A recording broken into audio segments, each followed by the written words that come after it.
In today's video, we'll be walking you through the quick and easy steps to change your display picture on Discord using your PC, especially after the new update. Let's jump right in. First, go ahead and open Discord on your PC. If you're not already logged in, now's the time to do that. Once you're in, focus your attention on the bottom left corner where you'll see your current profile picture. Click on the gear icon next to your username.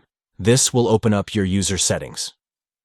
Next, in the left-hand menu, look for and click on My Account. This section will give you access to all your account settings.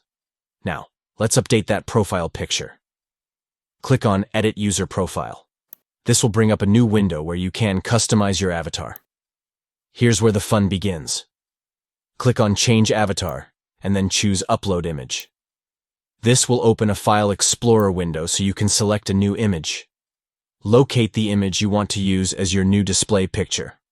Once you've found it, simply click on it and hit Open.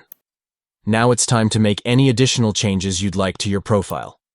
When you're satisfied, don't forget to click on Apply to save those changes. Finally, you'll want to hit Save Changes at the bottom of the window to ensure your new avatar is updated on your profile. And that's it. You've successfully changed your Discord display picture with just a few simple steps. If you found this guide helpful, make sure to like and subscribe for more tips and updates.